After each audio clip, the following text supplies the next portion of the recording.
Hi అండి, welcome to my channel Swaraj family kitchen. ఈరోజు మన కిచెన్లో ఫుల్ టేస్టీగా ఉండే మేకకాళ్ళ పులుసు ఎలా చేసుకోవాలో చూపించబోతున్నానండి. ఈ మటన్ పాయ టేస్ట్ అయితే ఎక్సలెంట్గా ఉంటుందన్నమాట. సో మోకాళ్ళ నొప్పులు ఉన్న వాళ్ళు, నడువు నొప్పి, జలుబు, దగ్గు చేసినప్పుడు ఇలా చేసుకుని తింటే చాలా మంచిది హెల్త్కి. సో ఈ మటన్ పాయలో ఎక్కువగా కాల్షియం ఉంటుందండి, చాలా మంచిది. సో దోశలోకి, ఇడ్లీలోకి, చపాతీ, ఈవెన్ రాగి సంగటి దేంట్లోకైనా కానీ చాలా టేస్టీగా ఉంటుంది. మరి ఎలా చేసుకోవాలో చూసేద్దాం. చూసే ముందు వీడియోని ఒక లైక్ ఇవ్వండి ఫ్రెండ్స్. ఫస్ట్ ఇక్కడ నేను లేత కాళ్ళు 4 తీసుకున్నానండి. షాప్లోనే మనకి ఈ విధంగా కట్ చేసి ఇస్తారనమాట. ఇక తెచ్చిన వెంటనే నీచు వాసన రాకుండా ఉండాలంటే సాల్ట్ వేసుకుని, ఉప్పుగళ్ళు వేసుకుని మంచిగా ఒక 4-5 టైమ్స్ క్లీన్ చేసుకుంటే బాగుంటుంది. ఎలా చేసుకోవాలో చూసేద్దాం. ముందు స్టవ్ ఆన్ చేసి ఇలా ఒక దాకా పెట్టుకొని ఇందులోకి కొంచెం ఆయిల్ వేసుకోవాలండి. మినిమం ఒక 5 టేబుల్ స్పూన్ ఆయిల్ వేసుకోవాలి. కొంచెం ఆయిల్ హీట్ అయ్యాక 2 పచ్చిమిర్చి ఇలా సన్నగా కట్ చేసుకుని వేసుకోవాలి. అలాగే 2 మీడియం సైజ్ ఆనియన్స్ సన్నగా ముక్కలు కట్ చేసి ఈ విధంగా యాడ్ చేసుకుని మంచిగా దోరగా ఫ్రై చేసుకుంటూ ఉండాలండి. ఈ విధంగా ఆనియన్స్ మంచిగా మగ్గిపోవాలి. చూసారు కదా, ఇలా మగ్గిపోతే సరిపోతుంది. ఇప్పుడు ఫ్రెష్గా ప్రిపేర్ చేసిన అల్లం వెల్లుల్లి పేస్ట్ వేసుకుంటున్నాను. మినిమం 2 టేబుల్ స్పూన్ వేసుకున్నానండి, బాగుంటుంది. చూసారా, ఈ పేస్ట్ కూడా పచ్చివాసన పోయేంత వరకు ఒకసారి ఆయిల్లో మనం ఫ్రై చేసుకోవాలి. ఈ అల్లం పేస్ట్ ఎంత మంచిగా ఫ్రై చేసుకుంటే కర్రీ కూడా అంత టేస్టీగా ఉంటుంది. ఆ తర్వాత 2 మీడియం సైజు టమోటా ముక్కల్ని కూడా ఈ విధంగా కట్ చేసుకుని యాడ్ చేసేసుకోవాలి. ఈ టమోటా ముక్కలు కూడా చాలా సాఫ్ట్గా అయ్యేంత వరకు మనం ఇలాగా కలుపుకుంటూ ఆయిల్లో ఫ్రై చేసుకోవాలి. ఈ టైంలో మనం క్లీన్ చేసి పెట్టుకున్న మటన్ పాయ పీసెస్ని కూడా వేసేసుకోవాలండి. ఇలా వేసుకుని ఒక్కసారి ఈ టమోటా, ఆనియన్స్ వీటన్నిటిలో కూడా ఒకసారి కలుపుకోవాలి.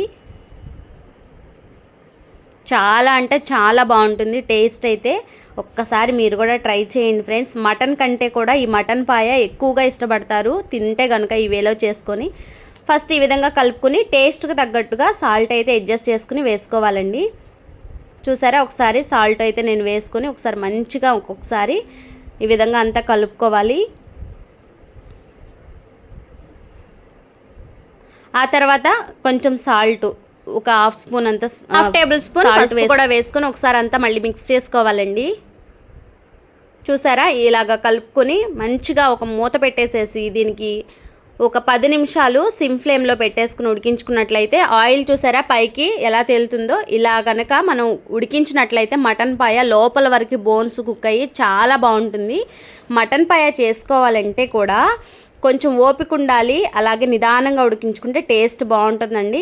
తర్వాత నేను రుచికి తగ్గట్టుగా కారం వేశాను, అలాగే కొంచెం ధనియాల పౌడర్. తర్వాత ఈ పౌడర్ ఏంటంటే ఓల్ గరం మసాలా పౌడర్ అండి. అంటే ధనియాలు, జీలకర్ర, అల్లము, చెక్క ముక్క ఇవన్నీ కలిపి నేను మిక్సీ పట్టుకొని ఆ పౌడర్ అయితే 1 స్పూన్ వేసానండి, చాలా బాగుంటుంది.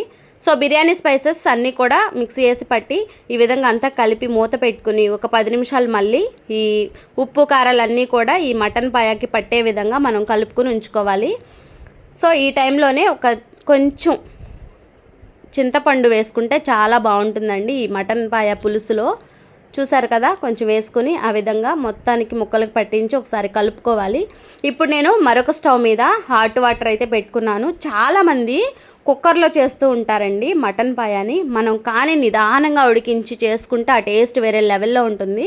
సో పక్కన నేను హాట్ వాటర్ కొంచెం బాగా హీట్ చేసుకుని ఈ వేడి నీళ్లు పోసుకుని ఈ మటన్ పాయాలో నిదానంగా ఉడికించుకున్నట్లయితే ఒక అరగంట సేపు చాలా టేస్టీగా ఉంటుంది. లోపల వరకు బోన్స్ కుక్ అయ్యి సూపు సూపర్గా ఉంటుంది. సో మీరు కూడా ఇలాగే ట్రై చేయండి. ఎట్టి పరిస్థితిలో మనం కుక్కర్ యూస్ చేసినట్లయితే దాంట్లో ఉన్న సారం అంతా కూడా ఆ టేస్ట్ వేరేలాగా ఉంటుంది. ఇలా మనం ప్రిపేర్ చేసుకున్న టేస్ట్ వేరేలా ఉంటుందండి.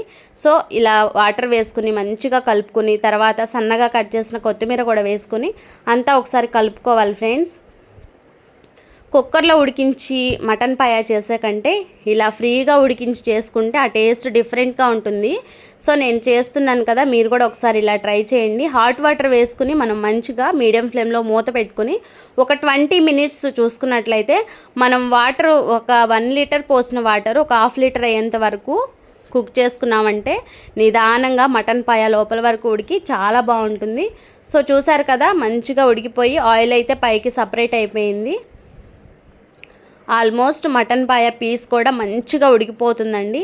చూసారా ఎంత బాగుందో, నోరు ఊరిపోతుంది కాదు.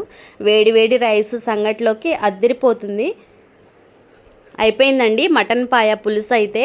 చాలా టేస్టీగా ఉంటుంది. ఓసారి మీరు కూడా ట్రై చేసేయండి. చూసారా ఎమ్మీగా నోరూరించే మటన్ పాయ పులుసు అయితే రెడీ. మీరు కూడా ఒకసారి ఇలా ట్రై చేసి నాకు కమెంట్ చేయండి ఫ్రెండ్స్. చాలా టేస్టీగా ఉంటుంది, దేంట్లోకైనా బాగుంటుంది. సో ఎలా ఉందో కమెంట్ చేయండి. మీరు కూడా ట్రై చేసి అలాగే మీ ఫ్రెండ్స్ అండ్ ఫ్యామిలీ మెంబర్స్కి నా వీడియోని షేర్ చేయండి. అలాగే వీడియోని లైక్ చేయండి ఫ్రెండ్స్. మరిన్ని రెసిపీస్ కోసం ఇంకా మన ఛానల్ని సబ్స్క్రైబ్ చేయని వాళ్ళు ఉంటే తప్పకుండా సబ్స్క్రైబ్ చేసుకోండి. మటన్ పాయ పులుసు అయితే రెడీ అండి.